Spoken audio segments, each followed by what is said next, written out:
Record. Okay, so today we're going to talk a little bit about the Enlightenment. Fun. The Enlightenment, the Great Awakening, Ben Franklin a little bit. I'm glad about that. I like Ben Franklin. He's my favorite founding father. He's just a fascinating dude. And the Salem witch trials, which we didn't get to talk about, was in the last chapter, but I really want to talk about it. So we're going back to that. I think that may be all the readings for today. One of them was about, well, the readings in your reader were mainly, I mean, they're all primary documents, but there were a lot of, there's a whole section on runaway slave ads, like how to, like ads people had posted in newspapers about how to get back runaway slaves. That was incredibly sad. It was crazy. There's like 30 of them. I don't think I've ever read that many in a row. It was a lot. And then, I don't know, some other stuff. And then the two articles, one was about Ben Franklin and his books and his writings. And the other one was called The Prodigal Daughter. Does anybody know what that one was about? His sister. His sister? Whose sister? Is it Ben Franklin? It was about Ben Franklin's sister. Look, yeah, I didn't read it. It's long. Yeah. Both of them are long. I was they like, were oh, very man. long. Yes. The last week's ones weren't bad, but this week I was like, damn, these things are way too long. But yeah. I read it. I struggled. Oh, good for you. You're better prepared for today than I am, because I did not read the second one. I didn't read The Prodigal Daughter. I read the Ben Franklin one. I read the Ben Franklin one last night in bed as I was going to sleep, and the tablet smacked me in the face because I was falling asleep. It was bad. So, and I was like, okay, I'm not going to make it through the next one. There's just no way. I can't do it. So I didn't read the second one. However, I read the first one, and it was a lot. Yeah, Jill Lepore has really long articles. Yes, she does. And her book that she put out about a year ago, 2 years ago, it's like 700 pages. She's very wordy. It's a lot. Yeah. She's a Harvard professor, so it's kind of her thing. She's very good and she's very smart. So, okay. The Enlightenment. Let's talk the Enlightenment first. Okay. So the Enlightenment is basically what we call this time frame of expansion on the ideals of reason and social progress. That's a textbook definition of the Enlightenment. They are focused specifically on things like liberty, human dignity, progress, cultural movement of intellectuals, basically is what this is. They emphasize reason, individualism is a big part of it. All of these things, focusing on these things rather than what has been, rather than tradition, what has already been established. They're trying to switch over to this new age of reason and individualism, mainly through the scientific method. That's a new thing that has just come about that they're really starting to explore. And so they're starting to apply basically the scientific method to society, culture, politics, the way people live, economics, all of those things. All of that gets encompassed during the Enlightenment. The reason that we have to know about this and that it's so important to discuss in American history is because the Enlightenment plays a huge, huge role on the American Revolution. The founding fathers are incredibly swept up in the Enlightenment. They're a big part of the Enlightenment. They're very moved by it, interested in it, and interested to see how those practices can play out in the New World. So most of the founding fathers are really heavily influenced by the Enlightenment.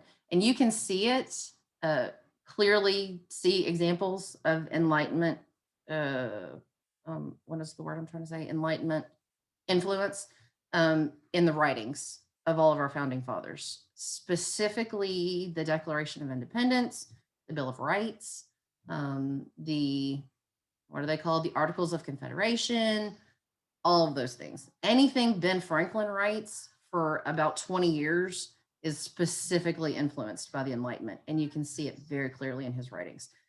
Thomas Paine, Thomas Jefferson, all that, all that. Okay, so let's see. The Enlightenment. Curious, well-educated, well-read people, they're no longer willing to just accept like biblical explanations of the universe as being sufficient and complete. So they start applying the Enlightenment principles and the scientific method to religion.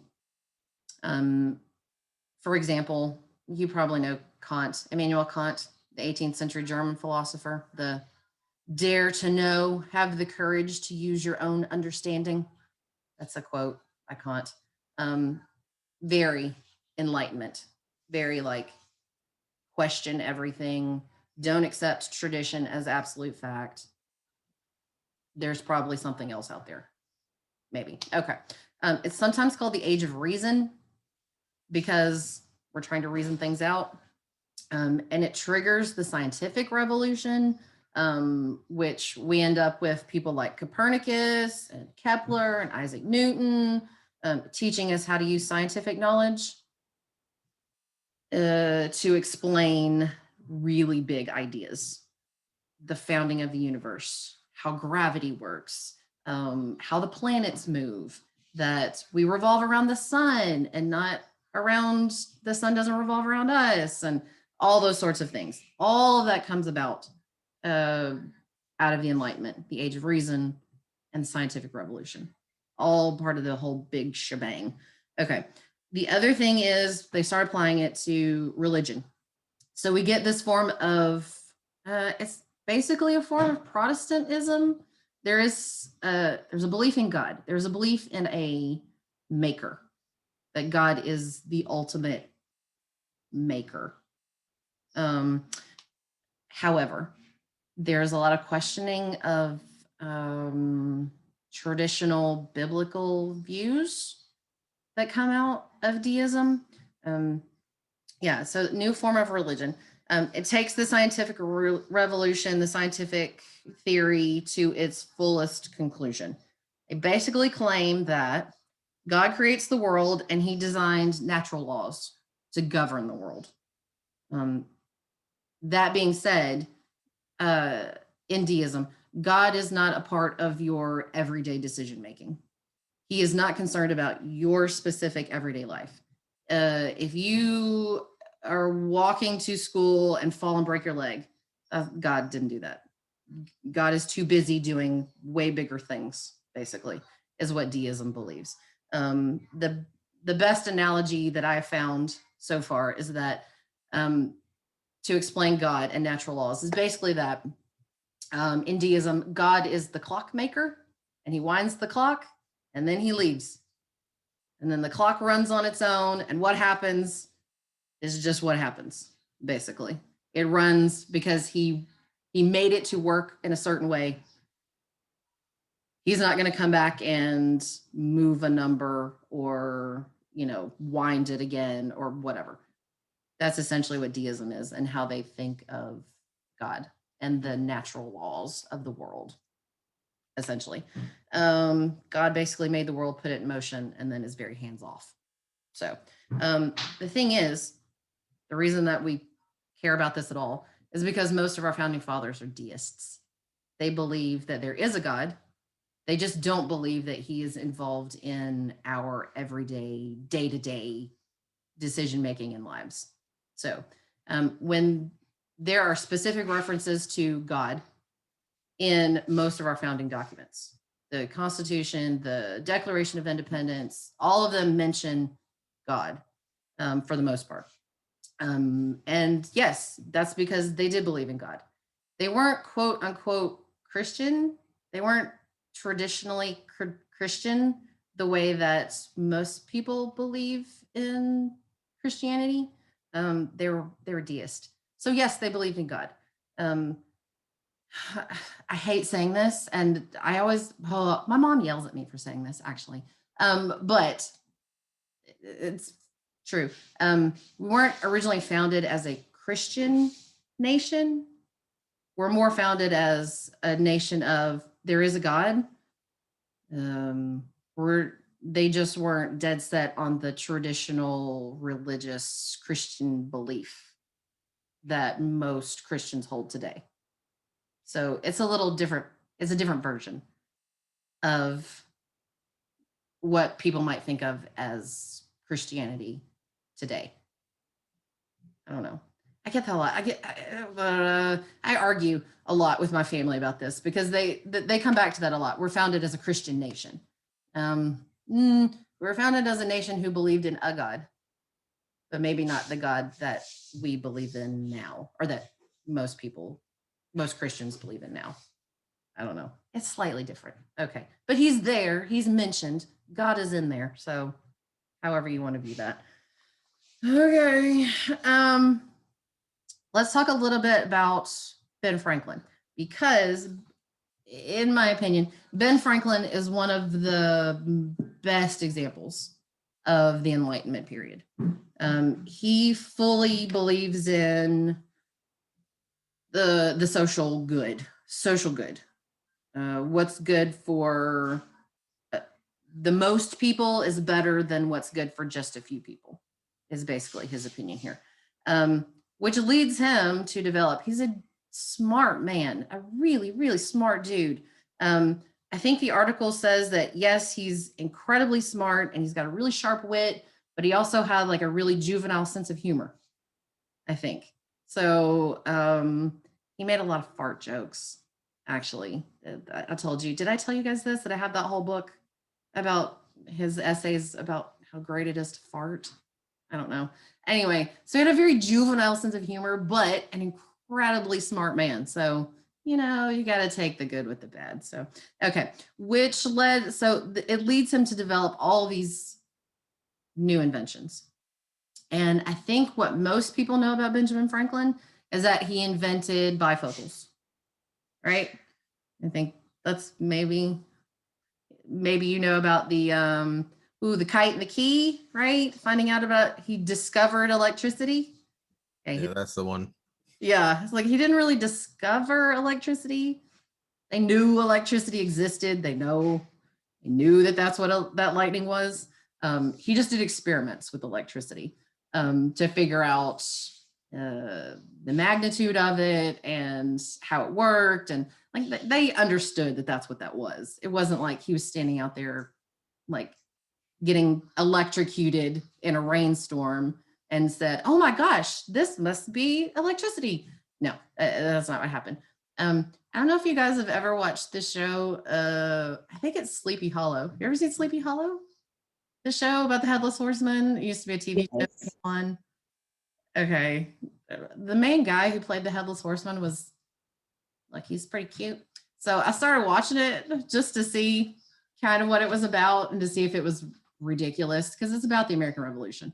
But they have a couple episodes that have Benjamin Franklin in it. And there is one episode where he is out in the rain with a kite and a key, and he's totally naked while he's doing it so that he doesn't ruin his clothes while he is about to get electrocuted. I don't know. It's super goofy, but anyway, it's funny. Okay. So he invents things like the lightning rod, which is made specifically to attract lightning and pull it away from wherever the lightning hits, which we still use those. That's still a thing. Even in 2021, we still use lightning rods. They're on the tops of like really, really tall buildings for the most part now. But originally when he made them, they're intended to pull lightning away from homes because most homes are made out of wood. So if your home gets struck by lightning and you have a wooden house, you're kind of SOL there. So lightning rod pulls the lightning away from the house. So save your home. He also figured out that lightning has a positive and a negative charge. Electricity does have a positive and a negative charge. And he came up with the idea for batteries back in the late 1600s, early 1700s. So he didn't invent electricity, but he did invent the battery, which is super cool to me. I don't know. I think that's fascinating. He also invented things like the Franklin stove so that you could cook inside safely. He invented bifocals, of course, because he was both nearsighted and farsighted. So that was for his own benefit. He also did things like he founded the first library based on his own set of books. He thought people should have access to knowledge as much as they wanted, because he himself was too poor to go to college. He couldn't get into Harvard, which is where he wanted to go, but he couldn't get in because he couldn't afford it. His father couldn't afford it. His father had like 18 kids or something, so couldn't afford it. But he taught himself. He was self-educated for the most part, and he felt like other people should have the same opportunity. So he invented the first library, public lending library. He invented the first public hospital for people who needed care. He invented the first, what else did he do? Oh, fire department, in case anything happened, in case those lightning rods didn't exactly work out the way he planned and your house caught fire. He invented the first volunteer fire department. What else? He helped found the American Philosophical Society, a group committed to the advancement of knowledge. Again, Enlightenment ideas. And he was the founder of the College of Philadelphia, which we know now it still is around, but we know now as University of Pennsylvania. So he helped found the, a college. He's also our first ever ambassador to France. He's widely traveled, for the most part, between America and England and France. He spent most of his time in England and France in his later years because he preferred it. He was a successful writer. He was an inventor. He was a man of the people, all those sorts of things. But all of those things point to the fact that he was heavily influenced by the Enlightenment. So you can see his Enlightenment ideals in most of the things that he did in his life and in most of his writings. And I know that one talks about the first article, Creed. I think she was trying to be really clever there, and she's interspersing some of his most famous sayings throughout the article. And most of those things, I assume most of you probably have heard those sayings, like, a penny saved is a penny earned. No pain, no gain. That was Ben Franklin. I didn't know that until the other day, but he's got some really good ones. Visitors and fish stink after 3 days. Good fences make good neighbors. All sorts of things. He was a smart man. But she does mention the fact that about 10% of the sayings that we know from Ben Franklin or that we attribute to Ben Franklin were his. And maybe the other 90-ish% of the things that we think Ben Franklin came up with, he borrowed from other sources, and sort of changed a few words to make them his own. So whatever, okay. I think this one may be my favorite. I don't know. If you would not be forgotten as soon as you're a dead man and rotten, either write things worth reading or do things worth the writing. I thought that was pretty good. That's just good life advice, I think. I don't know. Profound. He's sort of the 18th century version of Winston Churchill. I don't know, because Winston Churchill gets credited with a whole bunch of great sayings too. So I don't know. Okay. His writings. He's got a bunch. I think they said they're in volume 37 of a 40-ish volume set of books of just his writings that they've collected and published. So a lot of writings. He did a lot of writing. Does anybody remember his first ever writing attempt?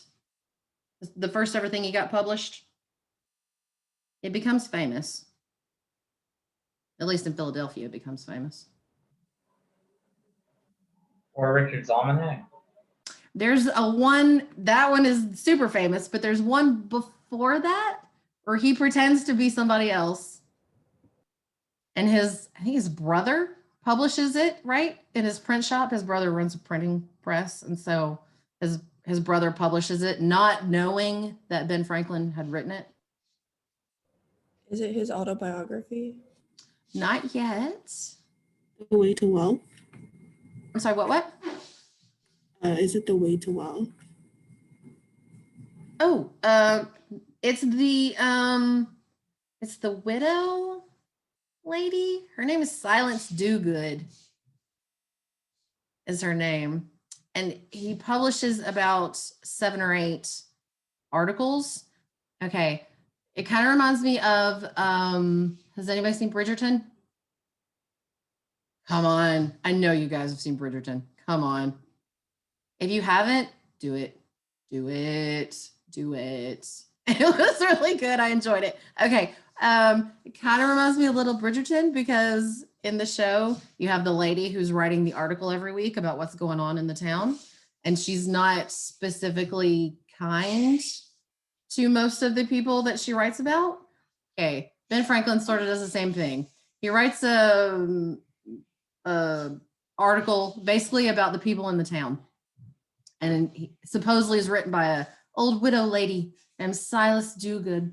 And she's kind of critical of some of the things people are doing in town. So it catches people's attention right off the bat. And I think there's 7 or 8 of them that he publishes before he comes up with a critic. And he writes articles in the voice of the critic as well. So you get both sides of the argument, written both by Ben Franklin. I don't know. I think it's his attempt at a joke, but it becomes famous. Then he starts writing, Sir Richard's Almanac, Poor Richard's Almanac. And that becomes huge. People used almanacs already for how to, plant their crops and what the weather was supposed to be and the moon phases and all that kind of stuff. Basically a big calendar of that sort of stuff. And people use them already, but he sort of took that format and made it his own, and published, funny stories and poems and limericks and all sorts of things in his almanac that made people want to read them and it just made them funny. And the last one he published, he made sure that the weather for the entire year was like sunny and 70 for the whole year, because he was like, basically said, I know you probably don't care about that anyway, so it'll just give you one less thing to complain about. I've made the weather good all year, so don't worry about it. Anyway, his sense of humor again. One of the other things I wanted to point out, and this is sort of an example of him being a deist, was that it says in the article, he rewrote a section of the Bible, of the Old Testament. He rewrote it, but he was very good at mimicking the styles of other writers, very good at it. And so he rewrote a section of the King James Bible. I think the section on Abraham and Isaac, he rewrote that and changed the story and added in quite a bit. And then had it published and bound in his own Bible, and then would read it out loud to people to see if they could catch on or if they noticed at all. I don't know. Again, his attempt at humor, but also his own religious beliefs a little bit. So Thomas Jefferson actually rewrote the Bible. Do you know this? He actually rewrote the Bible and took Jesus out for the most part. It's weird. It's a little weird. But he was a deist and he kind of felt like there was a place for God, but we didn't really need Jesus so much ish. So he took Jesus out of the Bible and rewrote it. Not one of his more popular things that he does, obviously, but yeah. Okay. Okay. So Ben Franklin, he does so much stuff. He really is, in my opinion, the best example of the Enlightenment period because of all the things that he does for the public good, all of his ideas about spreading knowledge, and knowledge is for everybody. That sort of stuff. He sets up, I have all this stuff written down. He sets up the first transcontinental communication as the postmaster for the English colonies. He's our very first postmaster general. He was the governor of Pennsylvania in 1785 to 1788, but never president. He didn't want to be president. He didn't feel like he could handle the responsibility of it. He didn't mind having a say in what happens in the colonies. He wanted to have a say in what went on, but he didn't want the pressure and the responsibility of actually being a president. But because of all the contributions that he made to the founding of the country, he gets to be on money. There are there's 2, 3 people who are never president who actually get to be on money that we use. So one is Ben Franklin. He's on the 100. Can anybody think of anybody else? There's another one that pops in my head, and I think there's a third, but I can't remember. But there's another one that we use all the time, or I mean, I don't use all the time because I never have cash, but if you have cash, you've seen his face, but he was never a president. Any ideas?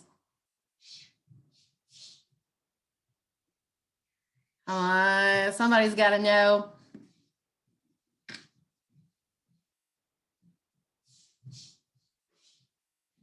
He was our first Secretary of the Treasury.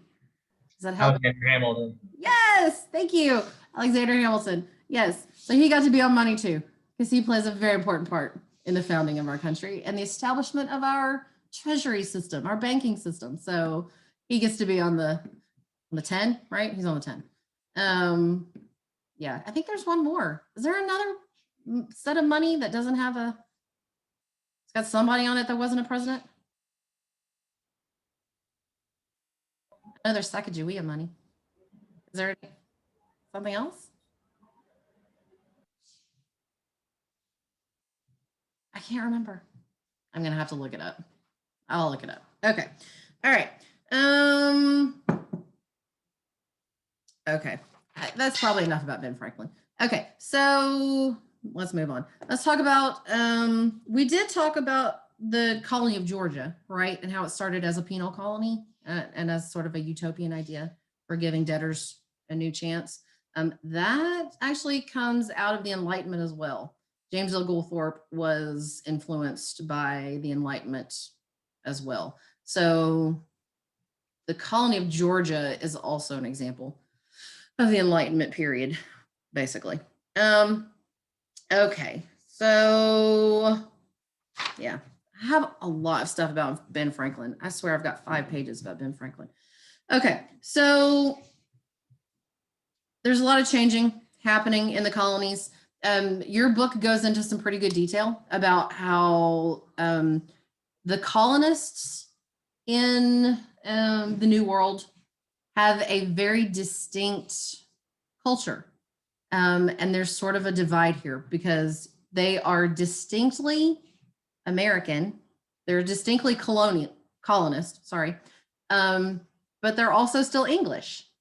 So it's, they're walking a line here between being English citizens and also being colonists of this new system that has been established. This new,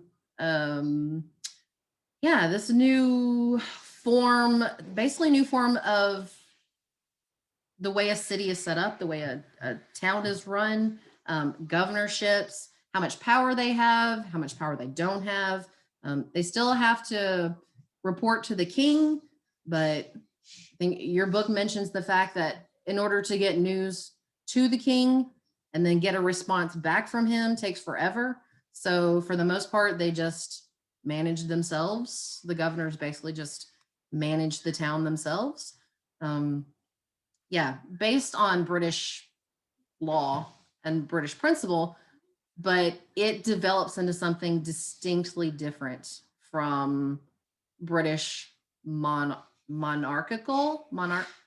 monarchy, rule. There's a word for that. British monarchical rule. It's something like that. That's the word. Okay. And this is seen in just about every aspect of society. The colonists start to develop their own unique identity, their own unique culture, the way they dress, the design of their homes, architecture, the food they eat, the way that they go about their daily lives. That becomes something independent and different than what is distinctly English, basically. So we're already starting to forge our own sort of identity for the most part before we're ever America. Okay. So the next thing we're going to go into is the Great Awakening. Your book discusses the Great Awakening. I think it gives it maybe 3 sentences. Like there's very little about the Great Awakening. So I'm just going to kind of go through a little bit of it here with you. The Great Awakening starts roughly about 1730 and lasts roughly until 1770-ish. So it's about 40 years. I'm so sorry. Hang on one second. Turn that down. That is ridiculousness. I'm so sorry. My kid's class, everybody unmuted themselves all at the same time and they're like screaming. So, woo, third graders, just like 30 third graders screaming all at once. That was a lot. Okay. Religious revivals that spread across the colonies. There are a few main preachers, ministers who are involved in this. Your book mentions a couple of them. One, Gilbert Tennant. He's a New Jersey minister. He claims ministers are teaching an empty and dead form of religion, that only by accepting that you're a sinner and opening your heart to God's grace can you hope to achieve salvation. That's sort of a new theory. That's a new idea floating around in the colonies right now. And he runs with it because people are very receptive to it. Your book mentions the fact that not a lot of people are attending church. That in fact, bars are more likely to be full on a Sunday than a church for the most part in the colonies at this time. So these ministers have their work cut out for them when they first start here. One of the other preachers, and I think probably the most famous, I don't know, Jonathan Edwards. He has a famous, his quote here: "Our people do not so much need to have their heads filled as have their hearts touched." So that's his basic plan here. He's what we call in the South one of those fire and brimstone kind of preachers. Like he is very excitable and he's very moving, and there's a lot of imagery when he preaches. It's not just like reading the Bible and telling you what the Bible says. It's a lot of interpreting passages for his for the people who come to see him. He has a really famous sermon that's called "Sinners in the Hands of an Angry God." That he released. It was a sermon that he did several times, but he wrote it down and published it for people to read. And basically the gist of this sermon is he paints a very, very descriptive picture of what hell looks like. And he says, basically humans, people are spiders, and we are hanging over the pit of hell. And the only thing keeping us from the flames of hell is God's hand. That we are sinners in the hands of God. Not only just a God, but an angry God. So you have to be a good person. You have to do what you're supposed to do to be a good person, to keep God's hand there, to keep you from falling into the fiery pits of hell, basically. That is God's mercy that prevents you from falling in. He is very successful with this preaching style, and he gets a lot of followers. He becomes the president of Princeton in 1757, eventually. Jonathan Edwards does.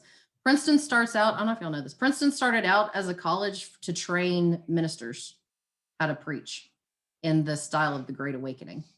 So he was one of the first presidents. Back then it was called the College of New Jersey, but we know it as Princeton now. So, okay. The Great Awakening is important. Your book also talks about somebody named Whitefield. Yeah. And how successful he is and how moving his sermons are. Sort of one of the outcomes of the Great Awakening is they hold big tent revivals. I don't know if any of y'all grew up in the South, never been to a big tent revival. But you know, they put a big tent out in the middle of a field, and people just come and listen to people preach for however long. And these tent revivals would last up to a week-ish and attract hundreds and hundreds, sometimes thousands of people to come. And they would just camp out and listen to the people preach for like the entire week. It was a whole thing. But the Great Awakening kind of has an effect on the early foundation of America, because it challenges people's ideas about gender, about race, about social status, because during these tent revivals, anybody could speak. So if you were so moved by the Spirit and you wanted to share, they would let you speak during these tent revivals. That included women, Africans, Native Americans, poor people, rich people. It didn't matter. If you had something to say, for the most part, you were allowed to say it. So it kind of gives people the opportunity to hear another person's point of view, sometimes for the first time in these people's lives. So it starts to really open up maybe what could possibly be a more democratic-ish kind of society. It's sort of the very, very early foundation of that. But anyway, okay. Let's talk about the Salem witch trials, and then I'll be done. Okay. I know this is not at this chapter, it was in the chapter before, but it's interesting and I want to talk about it. So here we go. Okay. Also a big part of the religious makeup of the colonies, because, I mean, it has to do with the religious makeup of the colonies, because, so it happens in Salem, Massachusetts, obviously. It's the most serious outbreak of witchcraft accusations in American history. It lasts from February 1692 till about May of 1693. So roughly a year and a couple months. It really doesn't last that long for the most part. Salem, Massachusetts is where it starts, but it spreads out throughout the northern colonies. It makes it all the way up to Maine at one point. They execute some poor lady in Maine at some point during the Salem witchcraft trials. Okay, but by the end, 19 men and women are executed. One man is crushed to death by stones. Seems like the worst. Oh my God, they just keep piling stones on you until you're literally crushed to death. Oh, it seems awful. Okay.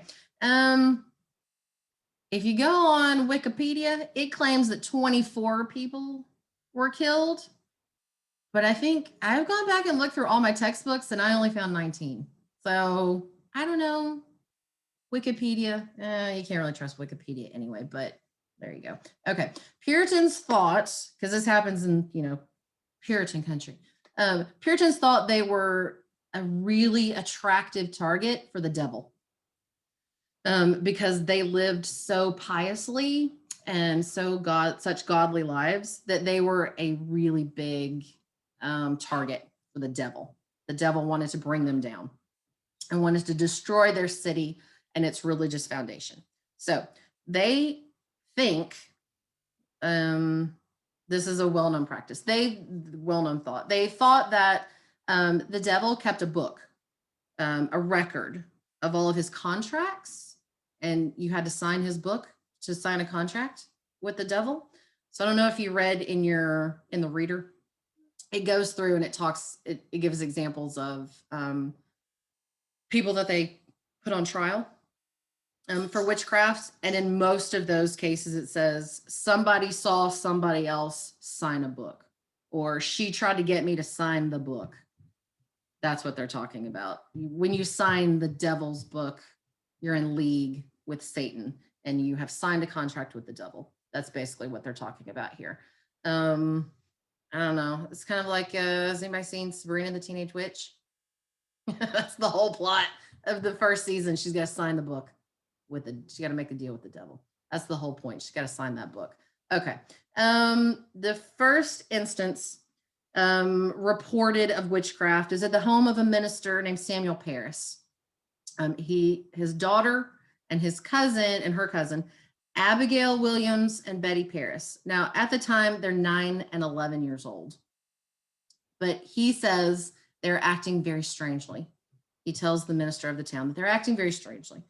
After seeing a doctor, the doctor says there's absolutely nothing wrong with them. So he concludes that they must be victims of witchcraft, right? That's the natural assumption, right? You assume if your 11-year-old is acting strange, that must be witchcraft. Not the first thing you go to. Okay. That they're having fits that were beyond the natural. That's a quote. So they're accused of witchcraft, these two little girls.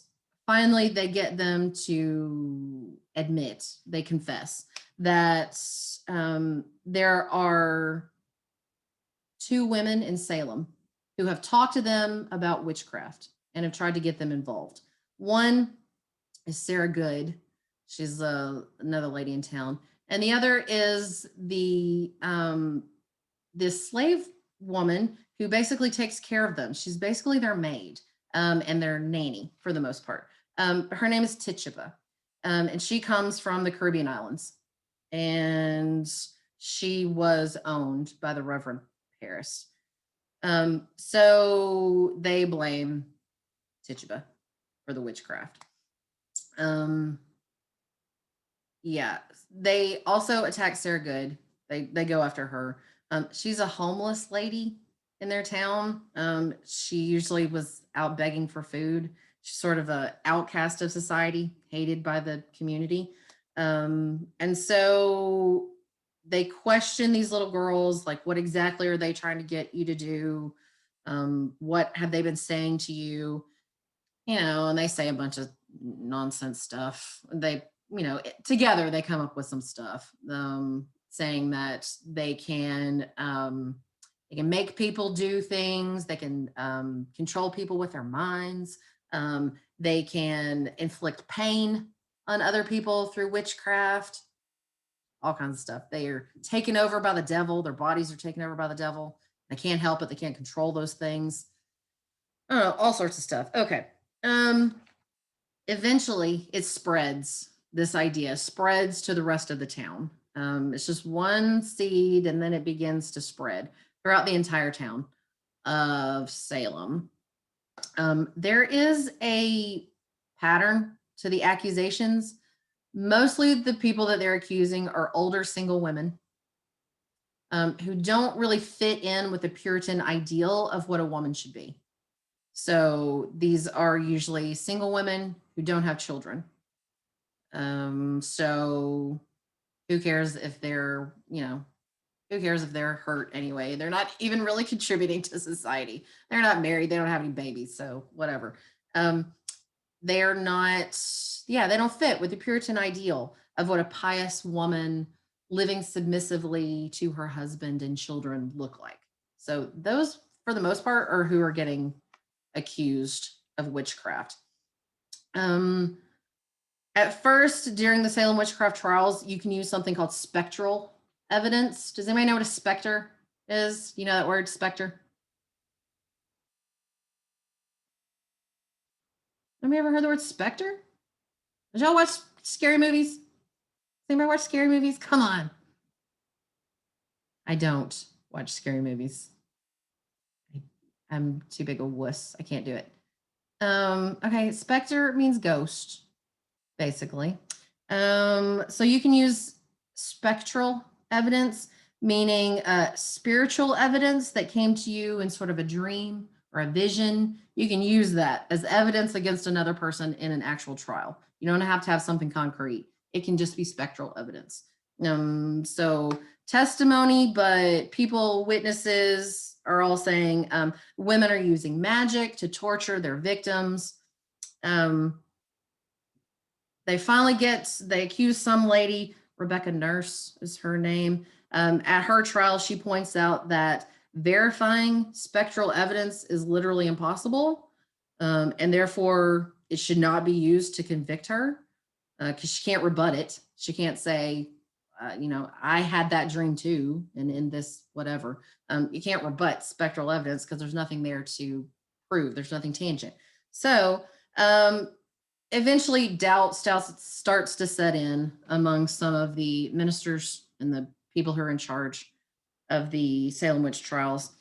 Doubt starts to set in. The main judge in the town, his minister Increase Mather, that's his name. He begins to sort of question the validity of the trials. And he delivers a sermon close to the end of the Salem witch trials. He delivers a sermon and basically says, it were better that 10 witches go free than one innocent person be condemned. And so they outlaw spectral justice. So, but the trials continue anyway. Both of the Sarahs and Tituba all claim that the devil came to me and bid me to serve him. And they all claim that they signed the book and that they got others too as well. Why in the world would you admit to being a witch if you were not? Why would you even admit that you had signed the devil's book if you lived in a Puritan society? What would be the reason?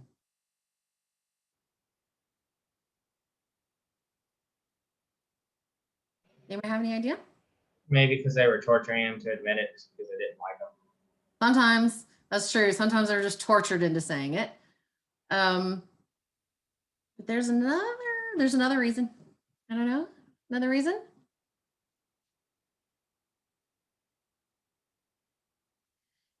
If you admitted it, then they would pray for you, and they would basically have a deal where they would try to rid you of the devil, but you got to live. So all in all, there's about 400 people who are questioned and or accused of witchcraft during the Salem witch trials. Most of them admit, okay, fine, I'm a witch, whatever. I'll pray and it'll be fine. However, the other 19 people who were hanged didn't. They refused to admit the fact that they were a witch or influenced by the devil in some way. And so they were hanged to save their souls. They were hanged. So I don't know. I think I might have admitted to being a witch. If I just had to pray a little more, keep me from being hanged. I don't know. I don't know what I would have done. And of course, that poor man who's pressed to death. 8 more people were condemned to die, but one was convicted but died in prison. 3 were convicted but pardoned because they were all pregnant. 50 people confessed flat out. Not a single one of them were executed. 150 people put in prison. It was a whole thing. There is a lady who actually has a daughter. She delivers a daughter while she's in prison. She has a baby. The daughter of Sarah Good, one of the original ladies who is convicted. Sarah Good dies in prison, but her daughter lives. Her daughter's name's Mercy.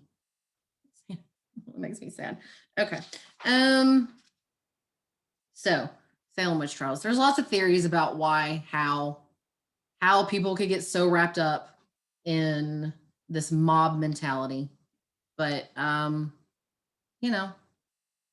let you decide that for yourself. You decide why you think it continued as long as it did, why you think it happened in the first place. I don't know.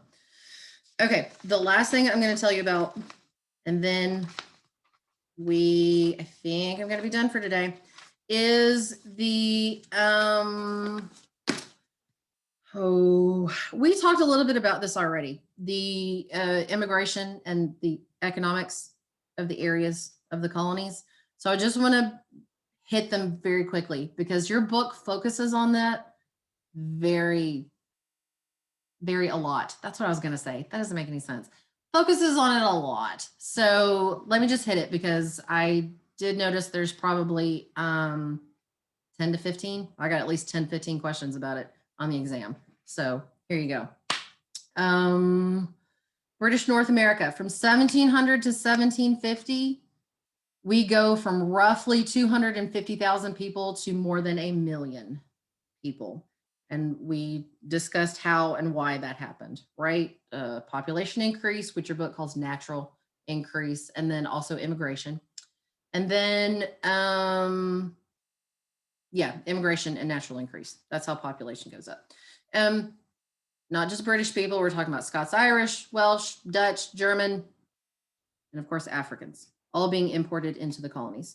There are 5 major areas of the colonies that you need to know.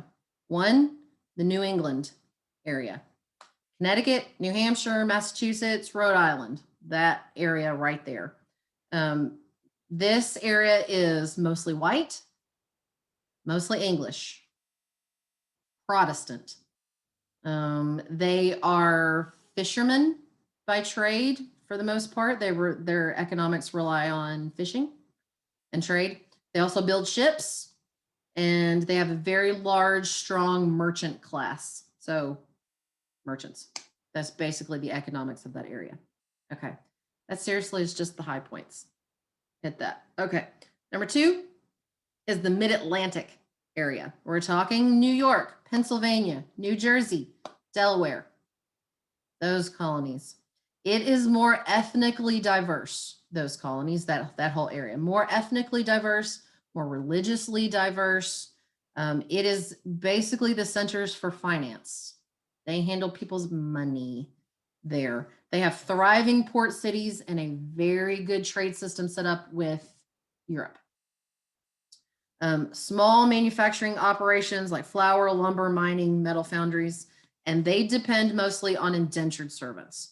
They haven't fully switched over to the African slave system. They mostly have indentured servants for the most part. Okay. 3 and 4 are the upper and lower South. And I know we talked a little more in depth about the upper and lower South, but we're talking the upper Chesapeake region. So maybe like Virginia and Maryland, and then South Carolina, Georgia. Yeah, North Carolina, South Carolina, Georgia.